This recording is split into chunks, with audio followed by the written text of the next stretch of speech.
De todos os transtornos alimentares, o mais grave é a anorexia nervosa.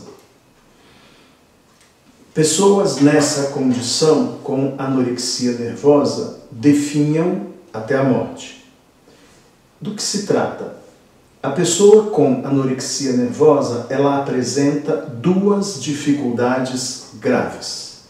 Ela não gosta de alimentar-se e ela se impõe um ideal de magreza inatingível. Vamos olhar com cuidado a questão da pessoa não gostar de alimentar-se. Não estou fazendo referência a tipos de alimento. A pessoa não gosta do ato de alimentar-se. Alimentar-se para essa pessoa é uma vivência desagradável, negativa, sofrida. Do ponto de vista psicológico, eu considero que esse problema em relação a receber o alimento acontece na infância, nos primeiros anos da existência dessa criança, em que por alguma razão ou várias razões essa criança resolve transformar numa dificuldade o ato de receber a alimentação. Então, receber a alimentação para essa criança é uma vivência sofrida, é uma vivência desagradável, é uma vivência negativa. Então, ela não vai alimentar-se como deveria. Essa criança cresce. Chegando à adolescência, ela vai se impor um ideal de magreza que ela não irá atingir. Primeiro, por que o ideal de magreza? Porque o zeitgeist atual, a pós-modernidade, diz que o belo é magro. Se o belo é magro, essa pessoa quer ser bela, portanto ela quer ser magra. Por que esse ideal é inatingível? Porque na anorexia acontece um fenômeno bastante interessante e complexo, que é a distorção da imagem corporal. Ou seja, a pessoa com anorexia olha para o espelho e a imagem que ela vê é de uma pessoa gorda. É isso que nós denominamos de distorção da imagem corporal. A pessoa com anorexia, de fato, se vê gorda, mesmo estando pele e osso. Como é que isso acontece?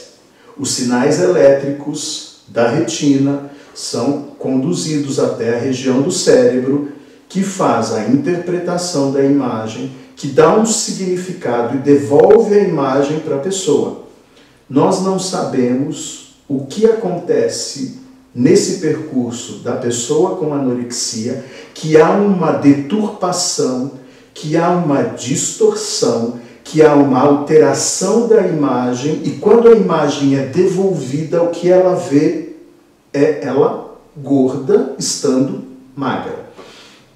Se você coloca uma outra pessoa ao lado dela, a pessoa verá a outra como a imagem é devolvida, uma pessoa magra. Então, é muito interessante esse fenômeno, porque duas pessoas diante do espelho, e quem está refletida no espelho é a anoréxica se vê gorda e o outro vê a anoréxica como ela está, muito magra. E esse outro diz para ela, mas veja você. Ela diz, como estou gorda. Então, na anorexia, isso é claro. A imagem devolvida é a imagem de uma pessoa gorda. Por isso, a anoréxica nunca irá atingir o seu ideal de magreza. Toda vez que ela se olhar no espelho, ela verá a si mesma gorda. E as anoréxicas que eu acompanhei, todas diziam, abre aspas, prefiro a morte do que ser gorda. Ponto, fecha aspas. Todas a mesma frase. Então, é uma doença que leva à morte. O tratamento é um tratamento difícil. As anoréxicas tendem a esconder que não se alimentam por meses e anos.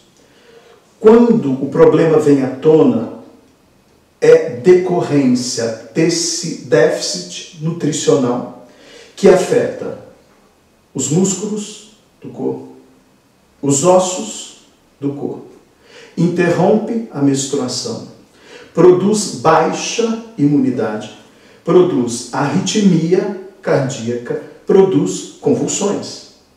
Então, meses e anos não se alimentando como deve ser, a anoréxica apresentará um problema clínico, médico, irá fazer uma consulta e o médico dirá, mas você tem anorexia.